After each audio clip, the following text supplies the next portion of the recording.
Buenas noches. Bueno, el material que les voy a enviar pertenece al tema del crecimiento y el desarrollo de 2 a 10 años. Esto es para la Cátedra de Crecimiento, Desarrollo y Maduración de la Universidad de Lomas de Zamora.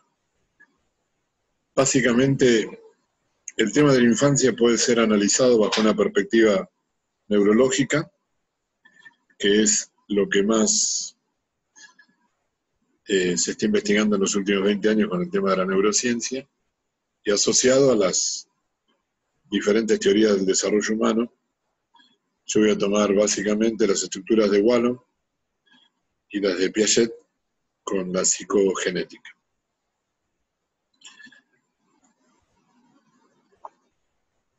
El cerebro tiene, como ustedes saben, una corteza cerebral que básicamente rodea a toda la masa encefálica.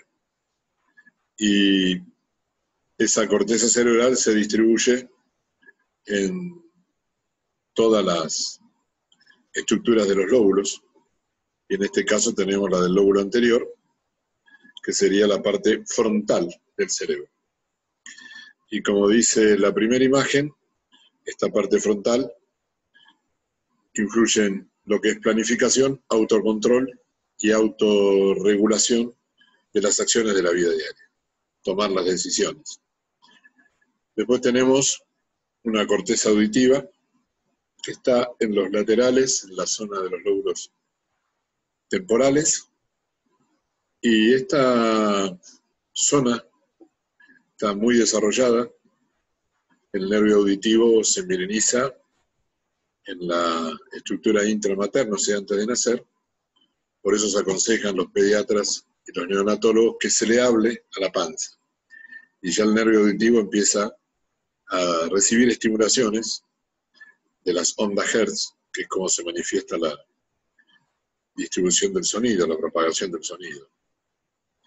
Y este chiquito nace con una corteza auditiva ya estimulada por esas pequeñas charlas o formas de hablar que la mamá tiene en el proceso de la gestación.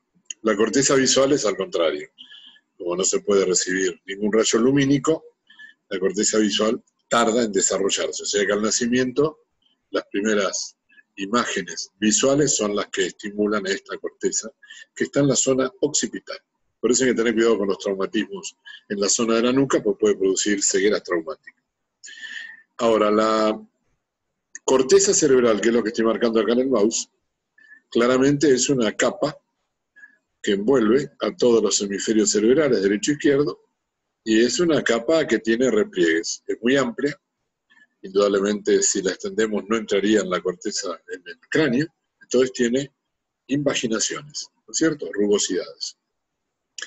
Y el grosor de esta corteza cerebral está directamente definido o determinado por los primeros 1000 días del nacimiento, sobre todo por el aspecto de la nutrición, y después por el desarrollo de tipo cognitivo y de tipo motor. Resumiendo, la corteza consiste en 4 a 6 capas delgadas de tejido que cubren el cerebro, contienen virtualmente todas las neuronas que hacen posible el pensamiento consciente. Algunas regiones de la corteza, como las destinadas a los sentidos básicos, maduran temprano, como dijimos, la parte auditiva, y otras un poco más tarde, que serían las visuales, el occipital y la corteza frontal. Indudablemente, tenemos que entender que la maduración se hace de atrás para adelante, al revés de cómo nos peinamos. Se madura del occipital hacia la zona frontal. Piaget habló sobre el desarrollo de la inteligencia desde las bases de la psicogenética. Y decía que actuar es comprender y aprender. ¿Cuál es el proceso más importante? Que la acción motora es claramente una estructura de procedimiento concreto. Y sobre esa estructura concreta se puede hacer el pensamiento abstracto, que es lo que más cuesta hoy en el desarrollo de las cátedras cuando los jóvenes tienen que hacer una abstracción de un concepto observado en una asignatura.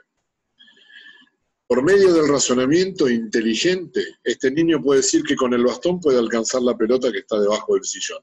Ese es un fenómeno de relación asociativo que determina los estadios iniciales de la inteligencia. Los conocimientos se adquieren y se transforman a medida que el niño actúa. O sea, toda la interacción con el medio es la base de los aprendizajes. Por eso realmente es muy importante cuando el chico está desarrollándose, cómo están las condiciones del medio ambiente en cuanto a higiene y en cuanto a estimulación por parte de quien tiene la educación de esos jóvenes, sean los estimuladores motores, los maestros, los psicólogos, los padres, los familiares, todo el mundo que lo rodea, hace a la interacción para que ese chico adquiere y transforme los aprendizajes. El estadio sensorio-motor lo estudiamos en las cátedras de psicología evolutiva, en los institutos, pero no siempre tuvimos la clara transición al campo de la practicidad.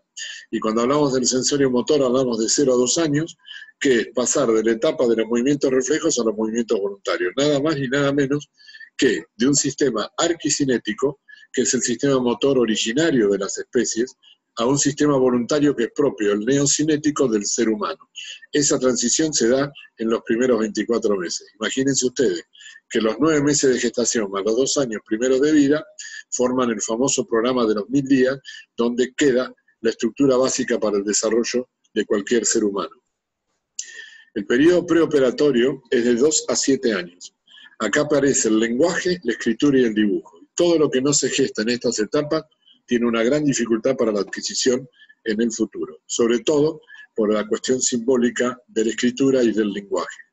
La escritura, que en los últimos 20 o 25 años en la Argentina se ha dejado de practicar, y deberían saber los docentes y los profesionales de las enseñanzas en las diferentes asignaturas, que el proceso de la escritura cursiva, no la de la computadora, de la digitación de un teclado, favorece a la comprensión de lo que uno estudia. El desarrollo del niño en un enfoque global. Henry Wallon estudió con a Julia Guerra. Wallon hablaba básicamente del tono emocional y de ese tono emocional cómo se integraba el niño a la vida.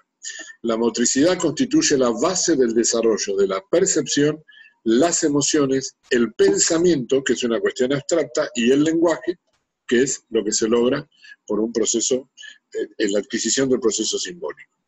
Percepción, emociones, pensamiento y lenguaje. Wallon asocia emoción con tono. Un nenito que emocionalmente tuvo una etapa negativa en su vida, es muy difícil que lo pueda modificar. Esto está estudiado con la doctora Berger en Estados Unidos cuando analizaba el nivel de cortisol en sangre en los niños y en orina en función del estrés que sufrían por la violencia en los ambientes que vivían.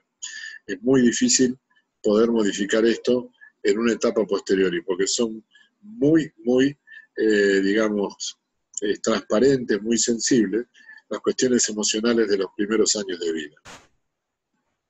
La postura tiene la relación del movimiento con la psiquis, es decir, un eje postural ordena todo lo que es aferencia motora con estructura psíquica. Y cuando hablamos de la estructura psíquica, tenemos que hablar básicamente de todas las sensaciones que se radican o que se establecen en la estructura talámica, que es el centro de referencia emocional, y que por debajo de esa estructura talámica tenemos a la hipófisis, que es la madre de todo el sistema neuroendocrino, y desde ahí un niño establece sus conductas en un futuro. O sea que todo el proceso de la positividad o negatividad que el chico tenga al moverse, ¿es abrazado o no es abrazado? ¿Te quiere la expresión oral o no te quieren o no te lo dicen? Indudablemente, esa estructura se hace una integración y eso perdura a lo largo de la vida. Los chicos tienen que moverse con felicidad en los primeros años de vida.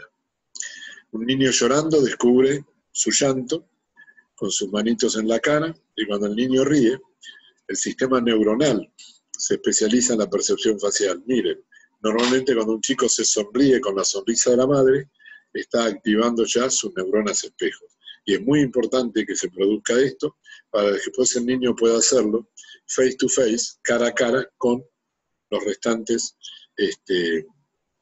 las restantes personas que le toque interactuar en el medio.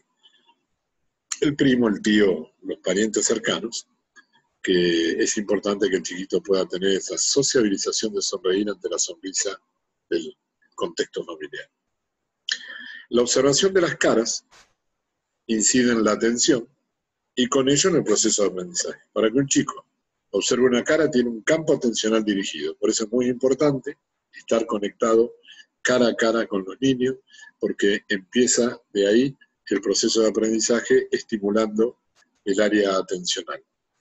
La autonomía de los padres, la carita del bebé escapándose porque le encanta saber que lo puede hacer solo. Miren este gordito cómo se escapa y cómo se ríe como haciendo una picardía. Esta misma autonomía después se produce en la etapa puberal y adolescente, cuando te están pidiendo los permisos y se enojan cuando le decís todavía el auto no, o volvé temprano, o te voy a buscar. Y bueno, permanentemente tenemos que dar habilitaciones de autonomía porque el ser humano se tiene que desarrollar. Lo que pasa es que no es tan fácil en estos momentos de las sociedades peligrosas, muy transitadas en las grandes urbes, capaz que en el interior es más factible, pero debemos tener un poco, los papás, bien reflejado esto, que la autonomía al chico lo fortalece y le da las posibilidades de desarrollarse ante las sociedades que le toquen enfrentar. Las acciones motoras voluntarias estimulan la actividad mental, o sea, desde el proceso concreto aparece el pensamiento. La actividad física mejora la atención sostenida y el tono básicamente vital, la práctica habitual del deporte repercute de forma positiva sobre el rendimiento de los sistemas nerviosos central y autónomo. Es decir, la práctica de la actividad física tiene al ser humano muchos beneficios, tanto en el sistema nervioso central como en la parte autónoma. Se estudió varias veces, en varias experiencias, que los investigadores dicen que las personas que practicaban ejercicio con regularidad presentaban una mejor capacidad para mantener la atención durante un tiempo. Además de un sistema autónomo más eficiente. Es decir, un chiquito poniendo atención nos da la idea de que es un chico maduro. Cuando un chico focaliza el campo atencional, puede decir, qué madurez. Y eso es lo que tenemos que desarrollar en las escuelas, que los chicos tengan capacidad atencional. En el siglo que estamos viviendo, en los últimos años la capacidad de atención en los jóvenes cambió, porque la atención es dispersa. Tenemos que ver cómo modificar en base a eso nuestras actuaciones pedagógicas, porque se ha perdido el tema de la focalización. Las competencias de la especie humana se realizan en forma automática y con poco esfuerzo cognitivo. Los chicos lanzan la pelota, pero no comprenden la física que sustenta esta actividad, exploran. Por eso el factor exploratorio es importante en los primeros años, pero desde los 6-7 años en adelante, la enseñanza dirigida con las metodologías debe ser el patrimonio de manejo de los jóvenes, de los profesionales. Porque si no, el chico pasa un gran tiempo de su vida sin adquirir, en este campo nuestro, las conductas motoras necesarias para poder tener una instrumentación práctica en la vida. Recuerden lo que decía Jean-Claude Costet, el conocimiento da el saber, pero el movimiento da el poder. Si yo tengo saber y no tengo el poder hacerlo, realmente no tiene mucho sentido. Entonces, los profes tenemos que enseñar las motricidades, desarrollándolas en las prácticas sistemáticas para dar al chico los instrumentos de, con su cuerpo, enfrentar las situaciones de la vida. La visión evolutiva del aprendizaje marca ciertas tendencias. En primer lugar, actividades de juego con sus compañeros. Esas son las habilidades sociales. Interaccionar con el amigo es la base de todo, porque el cerebro se desarrolla fundamentalmente en interacción social. Por eso la educación en el mundo está cambiando, de educaciones individuales en el banco, con educación en grupos o tareas en pequeños grupos, tareas en pequeños grupos. Y siempre sepan que 5 chicos con el cociente intelectual elevado producen 10 veces más si trabajan en grupo que si están solos. Por eso la sociabilización es el requisito número 1 desde temprana edad, porque la educación que viene en un futuro es trabajar en pequeños grupos con tareas comunes. Los investigadores confirman que el mejor determinante de la autoestima no es ser abanderado, no es ser el mejor deportista. El chico que mejor autoestima tiene es el niño que está mejor recibido por el grupo social. El mejor compañero, el mejor amigo. ¿Vieron ese que uno tiene en la primaria? Recuerdo que ese chico era el que estaba bien con todo. Bueno, al que mejor lo recibimos, directamente es el que mejor autoestimado está. No es el mejor deportista ni el cociente intelectual 120, sino el más querido. Por eso tenemos que tener en cuenta las situaciones de las cargadas, del bullying en las escuelas, porque produce el efecto al revés. Produce una agresión interna que en algún momento sale con algunas fatalidades que ya hemos visto en algunas partes del mundo.